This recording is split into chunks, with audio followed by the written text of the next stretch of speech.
Мы чуем апошнія тыдні вельмі часта заявы з Украіны, нейкія аналітычныя каментары, што вось, маўляў, можа рыхтавацца нейкая новая агрэсія расійская з нашай зямлі. На вашу думку, ці сапраўды ёсць прыкметы такога пагрозлівага сцэнара? Таких прыкметаў няма. Я лічу, што тут за вось апошнія, асабліва 3 тыдні, ну так, калі сказаць коротка, адбываецца пэўная стратэгічная аперацыя Масквы. Беларусі. Вот тое, што адбываецца, это псіхоз. Няма ніякай канцэнтрацыі войска. Войска Беларусі 45 тысяч. Яно недзеяздольнае. Снарады, якія былі у этого войска, аддалі Расіі, няма з чым страляць нават. Яны нават абарону не могуць арганізаваць, якая там можа быць напад. Вот. Таму гэта ўсё прыдумана. Конечно, ёсць другая небяспека, што можа это выкарыстаць Расія, ну так Расія і праводзіць эту палітыку. І глядзіце, што адбываецца.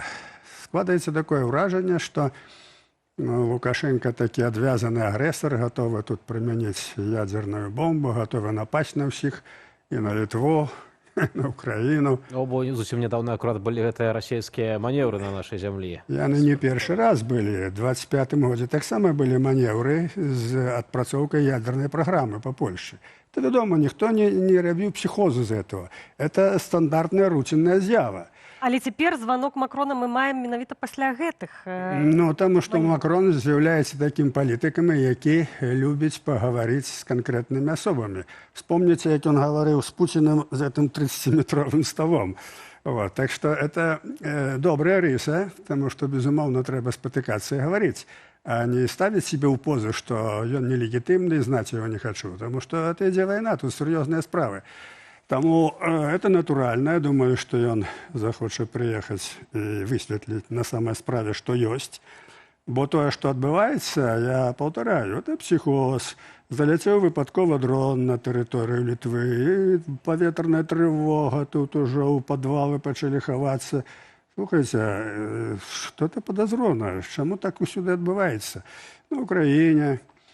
Таму што для Расіі неабходна, каб Лукашенко успрымаўся як вот такі адвязаны палітык, які можа прымяніць атамную бомбу, які хоча на някого напасці, які пагражае. Гэта для Расіі вельмі важна. Ну і, конечно, это адзін з элементаў, каб нейкім чынам зрабіць правакацыю і сутыкнуць Украіну з Беларусі. Это найважнейшая задача Расіі, яны ўвесь час этим займаюцца. Вот. А для чаго это трэба? Ну, я скажу потым у канцы, для чаго это Вось трэба. вы гаворыце, што гэта, на вашу думку, можа быць аперацыяй Масквы. Аднак мы чуем заявы ад афіцыйных асобаў Украіны. Вось у прыватнасці кіраўнік, камандзір сілаў беспілотных сістэмаў нашай паўднёвай суседкі Роберт Мадзяр Броўдзі заявіў не так даўно, што першыя 500 цэляў на тэрыторыі Беларусі ўжо ўзялі на аловак, і гэта такое папярэджанне, каб Лукашенко не ўвязваўся ў вайну. Значыць, гэта можа сказаць ваенны чалавек. Палітык такое казаць не можа. Таму што гэта сведчанне аб падрыхтоўкі агрэсіі. Палітыцы такое не гаворыцца. Лукашенко можа падаць у суд.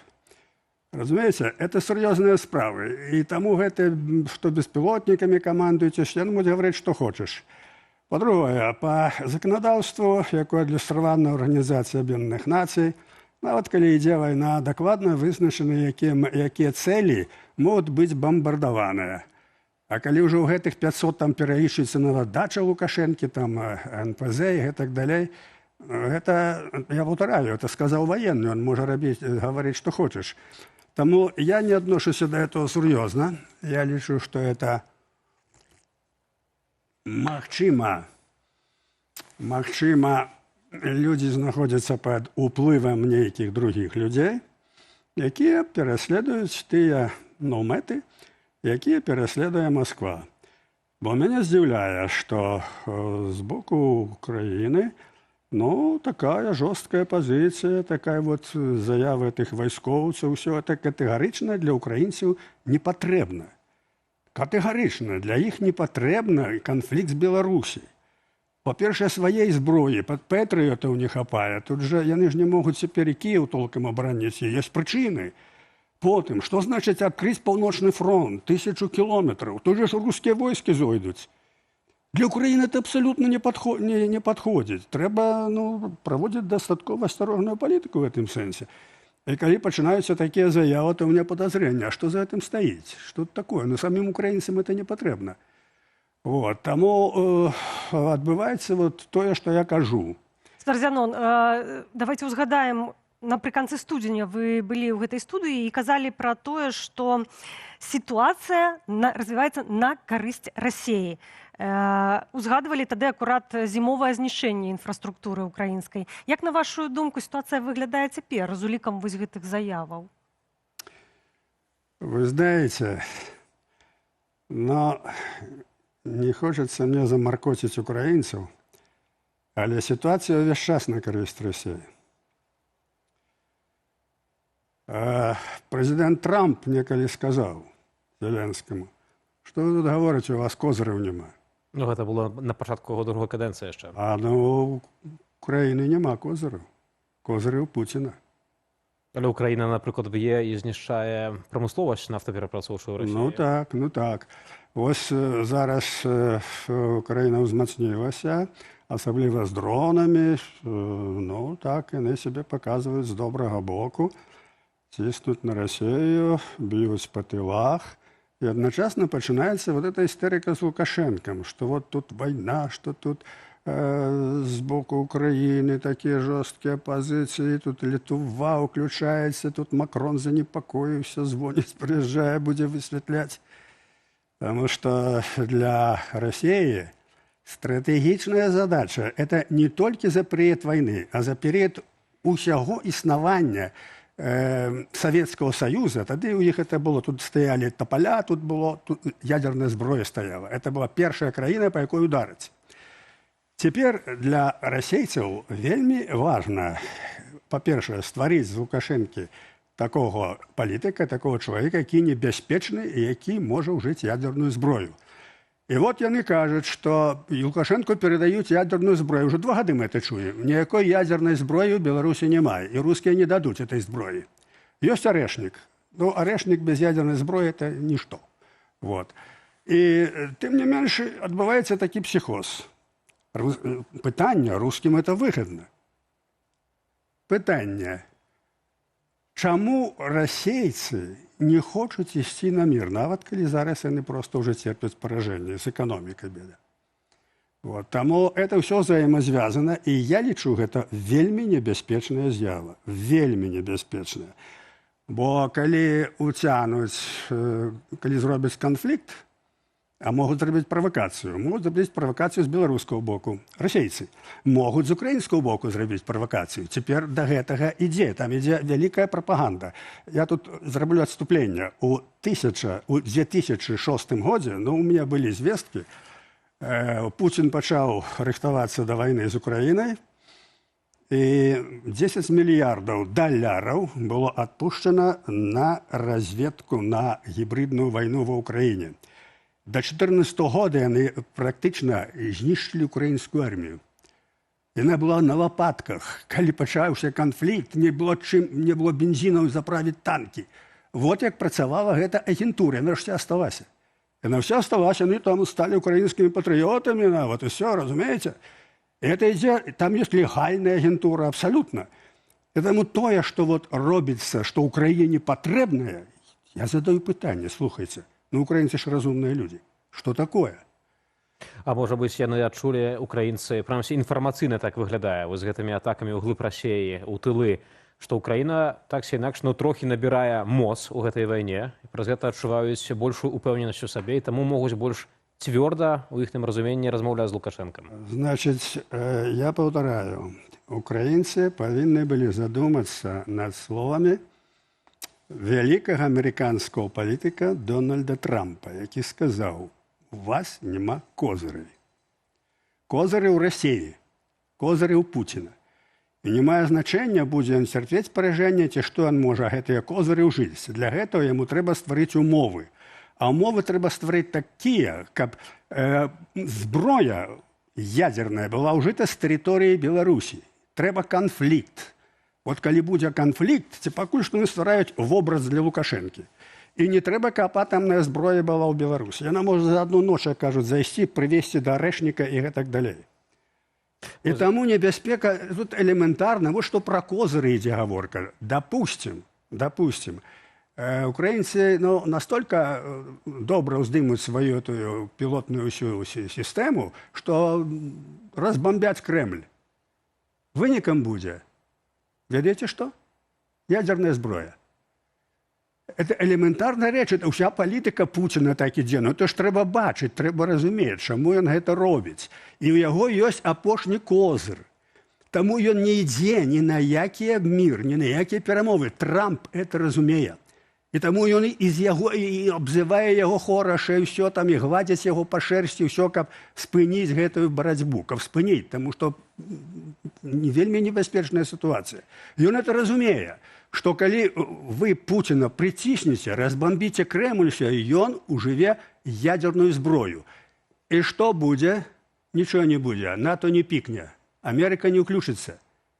Это трэба разумець, это вельмі сур'ёзная справа. Вот Але пасля гэтых ядравых вучэнняў таксама варта ўзгадаць, што намеснік міністра Ігор Сакрэта казаў акрэдытаваным у Менску дыпламатам замежным, што гэта абарончы характар сумесныя з Расіяй ядравыя вучэнні, гэта аналаг натаўскіх ядравых місіяў, то бок адразу трошачки залагоджвае сітуацыю. Спачатку памахалі зброя, пасля залагоджваюць, прынамсі перад еўрапейцамі. Ці як это выглядае? Не, на словы не трэба звяртаць увагі. Это ерунда. То, што яны гавораць, сёння адно, заўтра другое. Звяртайце на дзеянне, што адбываецца.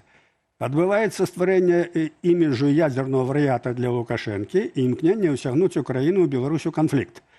Калі будзе ўцягнуты канфлікт, тады на рускія элементарна заходзяць на тэрыторыю Беларусі з войскамі сваімі.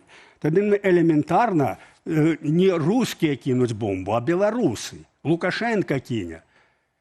Расейцы хочуць тут спрацаваць чыста, у белых пальчатках. Яны так і в Савецкім Саюзе такая была самая. А Лукашенко дапусціць гэта, на вашу думку? І калі, паколькі няма Лукашенко, я думаю, он разумее.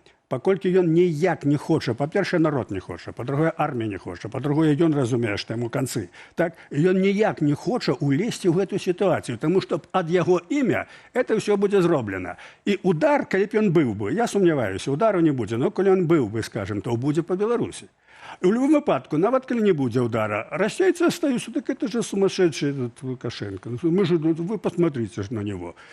Разумееце, што? Ну, это элементарна рэч, трэба знаць рускіх і іхную стратэгію. Як вы мяркуеце, вось сёння стала вядома, сам Лукашенко гэта праанансаваў, што прадстаўнік Францыі, гэта не будзе сам прэзідэнт Францыі Эммануэль Макрон, але ён вышле свайго прадстаўніка ў Менск на наступным тыдні, каб з ім паразмаўляць.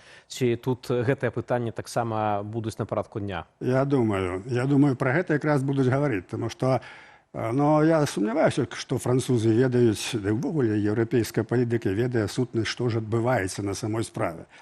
Вот. Таму, калі гэты прадстаўнік Францыі будзе дастаткова разумны, і калі ён зможа высветліць некую сітуацыю, то это будзе карысна.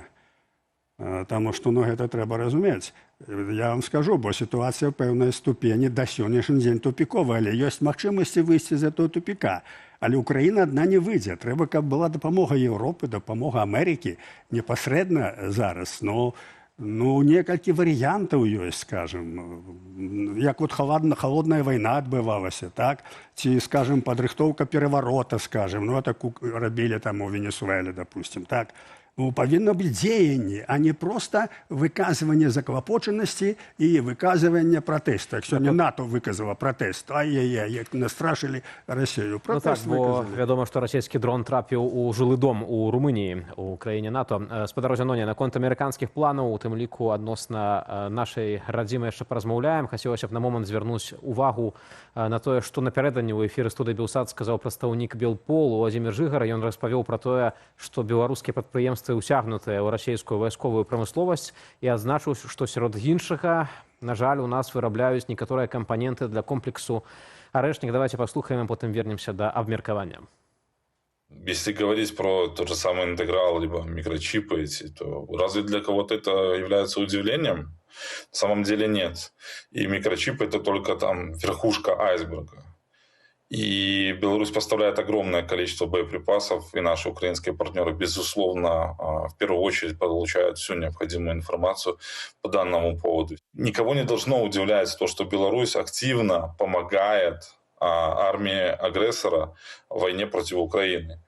И вот эти микрочипы – это ужасная ситуация, которая показывает эту вовлеченность. Гаворка про тое, што ў арэшніках, у тым ліку арэшніку, які быў накіраваны супраць Украіны, нібыта знайшлі кампанент беларускі на прадпрыемстве. Тут у гэтым пытанні спадарожжя важны момант. Ці час адмяняць эканамічныя санкцыі адносна Беларусі, калі гэта можа павялічыць ваенныя магчымасці? Значыць, хай гэты спадар не займаецца прапагандай. Электроніка ў Беларусі даўно развіта, і ўсе гэтыя кампаненты былі 10 гадоў таму. Это давно. Это было питание обмену, питание гандлю. Вот. А не то, что тут специально на их нарешник это працуется. Ничего подобного. Также можно Тайвань обвинуватить, потому что чипы по всем свете выходят. Это несерьезно. Это знову речище вот той политики зробить з Беларуси изгоя, а з Лукашенки вар'ята з атомной бомбой. Справа больш сур'ёзна. Справа ў Расіі, справа ў Пуціне. Глядзіце ў корань, глядзіце, адкуль, кажуць, рогі растуць, а не то, што адбываецца зараз вот этот психоз з прапагандай. Што датычыць арэшніка? Ну, арэшнік, як ракета без ядзерных зарядаў, яна бескарысная. Таму што калі яна выпускае некалькі дзесяткаў ядзерных зарадаў, яны кожны бярэ сваю мэту. И вот тогда, когда такая ракета летит и выпуская 20 бомбов Хиросимы, то, скажем, на Париж и Парижа нема. А каб долететь до Парижа орешнику треба 7 минут. 13 тысяч километров в годину. И этот орешник сбить немагчыма. Это треба разуметь. Это яна в руках Путина. Потом ракет у Путина, бомбов, зброй значно больше, чем у Америки. В Америке больше самолетов, скажем. Ну, узброение больше у России. И говорить об том, что там уже вар'ят зашел, там с розуму уже у холодильника его поклали, все, слухайте, давайте серьезно до этого относиться, потому что мы бачим, что нашу Беларусь и Украину хочут утягнуть в ядерную войну, в эту мясорубку.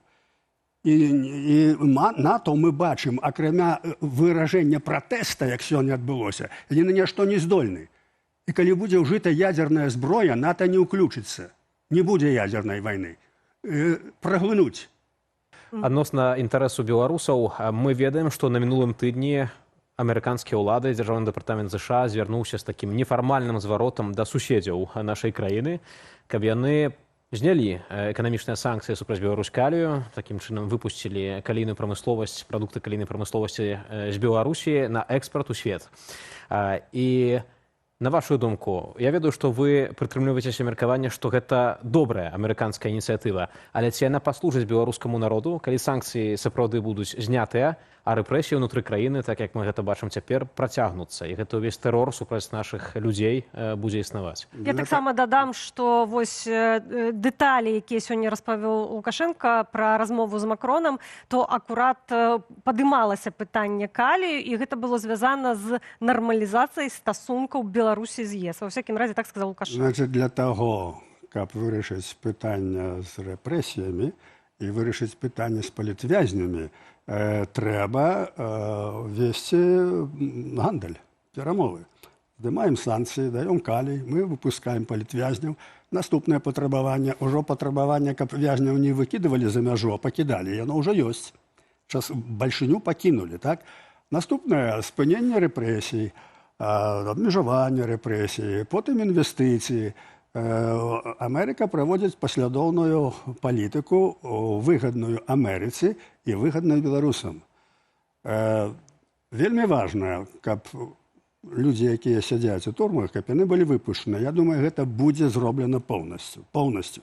Супярэчыць гэтым і еўразвяз. Вот усе праблемы, чаму там з калій немагчыма. А ці не сам Лукашенко гэтаму супярэчыць? Не, это палітыка еўразвяза.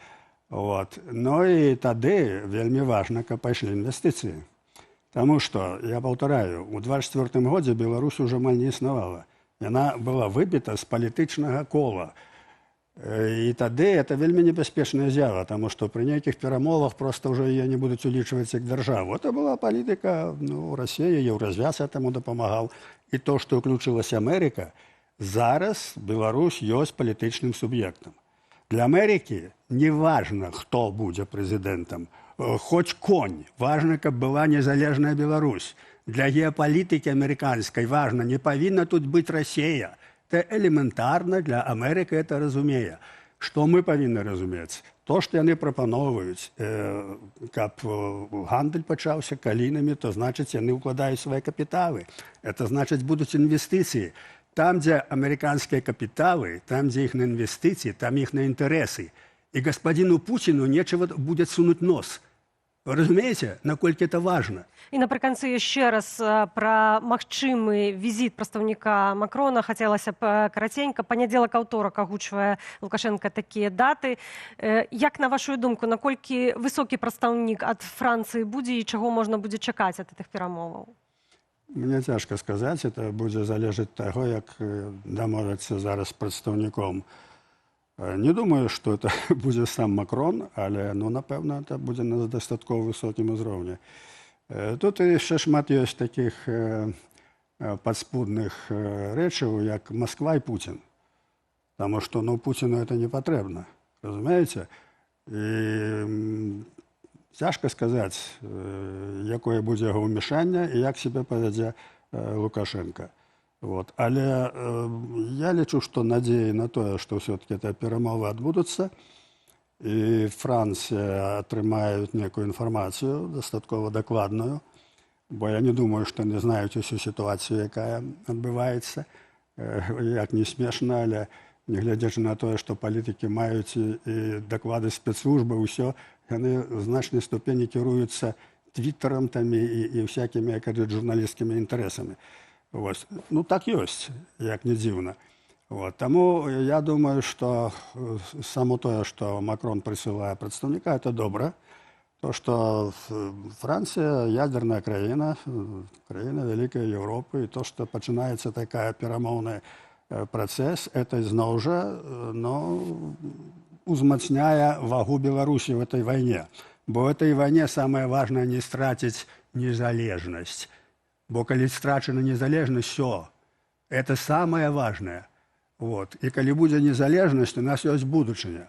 А Лукашенко не вечны. Нават калі ён, кажа, хай яшчэ 10 гадоў будзе жыць, ён не вечны. Эта дыктатура ўсё роўна кончыцца. А павінна быць дзяржавай народ. І людзі нармальныя, актыўныя павінны астацца ў Беларусі, а не то, што іх павыкідалі, сотні тысяч выкінулі. Лепшых людзей, лепшых лекараў павыкідалі. Это адбываецца абніжэнне ўзроўню нацыі. Небяспечная з'ява, это геноцид. І гэтым кіруе Масква. Яны разбіраюцца. Лукашенко выконвае. Ён гатовы выканаць усё, абы толькі шкуру сваю захаваць. Спадар Жаноня, вось у гэтай сітуацыі, калі ёсць геапалітычная завіруха, калі прэзідэнты, лідары краінаў на захадзе, вось там кіраўнік у Крамлі, свае нейкія планы маюць адносна нашай краіны. Што рабіць беларусам унутры Беларусі, на вашу думку, цяпер? Падняць галаву публічна, змагацца за свае правы немагчыма, бо чалавек проста будзе адразу рэпрэсаваны. Што рабіць у гэты цяжкі час? Вы знаеце, ёсць правілы паводзіны людзей пад акупацыяй. Ёсць правілы паводзіны, калі тэрарысты захапілі закладнікаў. Што трэба рабіць? Калі ёсць сілы, як кажуць, і кулямёты, ўсё, то давайте пастраляем усіх тэрарыстаў. А калі няма, трэба ўступаць у размовы з тэрарыстамі. Трэба гандлявацца, іначай яны заб'юць тваіх людзей. У акупацыйнай палітыцы людзі, якія жывуць пад акупацыяй, яны павінны захаваць свае традыцыі, сваю мову, сваю сям'ю, свой дабрабыт. Больш таго, людзі, якія гэта разумеюць, яны павінны ісці ў акупацыйную ўладу. Так, як было пры немцах, беларусы пайшлі, ратавалі Беларусь. Это элементарныя рэчы. Так паводзіць себе папскі прастол пры саветах, як было. Яны ішлі на контакт з камуністамі, каб ратаваць касцёл. Это элементарныя рэчы. Это з Бібліі яшчэ цягнецца. От, таму беларусам трэба хаваць сям'ю, сваю мову, сваю працу, сваю годнасць, ведаць сваю бацькаўшчыну, цікавіцца інфармацыяй, і галавы падымаць не трэба, таму што яе сякуць. Але трэба захаваць сябе, а потым настане час, усё роўна, настане час, калі вы будзеце, у вас будзе ўсё. Будзе грамадства, будзе ваша маёмасць, будзе толькі зменіцца ўлада. Вот что трэба беларусам. І не трэба слухаць усякіх там правакацый, там, ну, от выйшаў з плакатам, там, што ты зрабіў? Выйшаў з плакатаў, сказаў, што Лукашенко дрэн. Цябе пасадзяць на 13 гадоў, як діверсанта. Это папулізм правакацыйны. А ёсць правілы. І беларусы дастаткова разумныя людзі, каб это хутка ўцяміць. Бо гісторыя паказвае. Яны выжылі 200 гадоў пры страшэннай расійскай акупацыі. Мільёны знішчылі. За 30-е гады 1,5 мільёна. Ўсё ў крыві патоплена. І нацыя жыве. І цяпер выжыве.